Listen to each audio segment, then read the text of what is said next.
I've been requested to do a video on the cross product, and it's special circumstances because I was at the point on the physics playlist where I had to teach magnetism anyway, so this is as good a time as any to introduce the notion of the cross product. So what's the cross product? Well, we know about vector addition, vector subtraction, but what happens when you multiply vectors? And there's actually two ways to do it, with the dot product or the cross product. And just keep in mind, these are, well, really every operation we've learned is defined by human beings for some other purpose, and there's nothing different about the cross product. I take the time to say that here because the cross product, at least when I first learned it, seemed a little bit unnatural. Anyway, enough talk, let me show you what it is. So the cross product of two vectors, let's say I have vector A cross vector B, and the notation is literally like the times sign that you knew before you started taking algebra and using dots and parentheses. So it's literally just an X. So the cross product of vectors A and B, it's equal to, and this is going to seem very bizarre at first, but hopefully we can get a little bit of a visual feel of what this means. It equals the magnitude of vector A times the magnitude of vector B times the sine of the angle between them, the smallest angle between them. And now this is the kicker. And this quantity is not going to be just a scalar quantity. It's not just going to have magnitude. It actually has direction. And that direction we specify by the vector n, the unit vector n. We could put a little cap on it to show that it's a unit vector. And there are a couple of things that are special about this direction that's specified by n. One, n is perpendicular to both of these vectors. It is orthogonal to both of these vectors. So we'll think about in a second what that implies about it, just visually. And then the other thing is the direction of this vector is defined by the right-hand rule, and we'll see that in a second. So let's try to think about this visually. And I have to give you an important caveat. You can only take a cross product when we are dealing in 3 dimensions. A cross product really has, maybe you could define a use for it in other dimensions, or a way to take a cross product in other dimensions, but it really only has a use in 3 dimensions. And that's useful because we live in a 3-dimensional world. So let's see. Let's take some cross products. And I think when you see it visually, it will make a little bit more sense, especially once you get used to the right-hand rule. So let's say that this is, let's say that's vector B. I don't have to draw straight lines, but it doesn't hurt to. Oh, I don't have to draw a neat line. Oh, that was unusually, I thought I was using the line tool. Okay, here we go. Let's say that that is vector A. And we want to take the cross product of them. So this is vector A. This is B. I'll probably just switch to one color because it's hard to keep switching between them. And then the angle between them is theta. And let's say the length of A is, I don't know, let's say it's, magnitude of A is equal to 5. And let's say that the magnitude of B is equal to 10. It looks about double that. I'm just making up the numbers on the fly. So what's the cross product? Well, the magnitude part is easy. Let's say this angle, I don't know, let's say this angle is equal to 30 degrees. 30 degrees, or if we wanted to write it in radians, I always, just because we grow up in a world of degrees, I always find it easier to visualize degrees, but we could think about it in terms of radians as well. 30 degrees is, let's see, there's 3, 6, it's pi over 6. So we could also write pi over 6 radians. But anyway, this is a 30-degree angle. So what will be A cross B? A cross B is going to equal the magnitude of A, so the length of this vector, so it's going to be equal to 5, times the length of this B vector, so times 10, times the sine of the angle between them.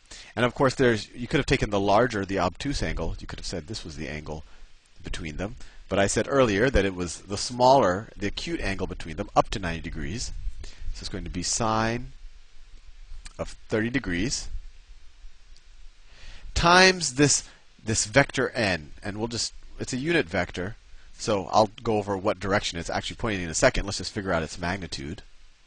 So this is equal to 50, and what's sine of 30 degrees? Sine of 30 degrees is 1/2. You could type it into your calculator if you're not sure. So it's 5 times 10 times 1/2 times the unit vector. I don't like that color. So that equals 25 times the unit vector.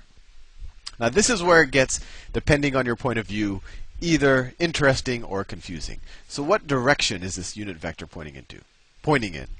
So what I said earlier is it's perpendicular to both of these. So how can something be perpendicular to both of these? It seems like I can't draw one. Well, that's because right here where I drew A and B, I'm operating in 2 dimensions. But if I have a third dimension, if I could go in or out of my writing pad, or from your point of view, your screen, then I have a vector that is perpendicular to both. So imagine a vector that's, I wish I could draw it, that is literally going straight in at this point, or straight out at this point. I hope what you're saying. Let me show you the notation for that. So if I draw a vector like this, if I draw a circle with an X in it, like that, that is a vector that's going into the page, or into the screen. And if I draw this, that is a vector that's popping out of the screen. And where does that convention come from? It's from an arrowhead. Because what does an arrow look like? An arrow, which is our convention for drawing vectors, but an arrow looks something like this. The tip of an arrow, it's circular, and it comes to a point. So that's the tip. If you look at it head on, if it was popping out of the video. And then what does the tail of an arrow look like? It has fins, right? And there'd be one fin here, and then there'd be another fin right there. And so if you took this arrow and you were to if you were to go into the page and just see the back of the arrow, or the behind of the arrow, it would look like that. So this is a vector that's going into the page, and this is a vector that's going out of the page. So we know that n is perpendicular to both A and B. And so the only way you can get a vector that's perpendicular to both of these is it essentially has to be perpendicular, or normal, or orthogonal to this plane, to the plane that's your computer screen. But how do we know if it's going into the screen, or how do we know if it's coming out of the screen, this vector n? And this is where the right-hand rule, I know this is a little bit overwhelming, we'll do a bunch of example problems. But the right-hand rule, what you do is, you take your right hand, that's why it's called the right-hand rule, and you take your index finger and you point it in the direction of the first vector in your cross product. And order matters. So let's do that. So you have to take your finger and put it in the direction of the first arrow, which is A, and then you have to take your middle finger and point it in the direction of the second arrow, B. So in this case, your hand would look something like this. I'm going to try to draw it. Let's see, my hand. Let's see. So this is going to be, this is pushing the abilities of my art skills. So if that's my right hand, my thumb is going to be coming down.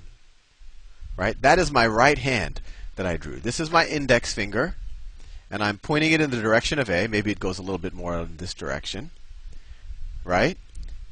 Then I put my middle finger, and I kind of make an L with it, or you could kind of say it almost looks like you're shooting a gun. And I point that in the direction of B, and then whichever direction that your thumb faces in. So in this case, your thumb is going into the page, right? Your thumb would be going down if you took your right hand into this configuration. So that tells us that the vector n points into the page. So the vector n has magnitude 25, and it points into the page. So we could draw it like that with an X. If I were to attempt to draw it in 3 dimensions, it would look something like this. Vector A, let me see if I can give some perspective. So let me see, if this was straight down, if that's vector n, then A could look something like that. Let me draw it in the same color as A. A could look something like that, and then B would look something like that. I'm trying to draw a 3-dimensional figure on 2 dimensions, so it might look a little different. But I think you get the point. Here I drew A and B on the plane. Here I have perspective where I was able to draw n going down. But this is how this is the definition of a cross product. Now, I'm going to leave it there just because for some reason YouTube hasn't been letting me go over the limit as much. And I will do another video where I do several problems, and actually in the process I'm going to explain a little bit about magnetism, and we'll take the cross product of several things, and hopefully you'll get a little bit better intuition. See you soon.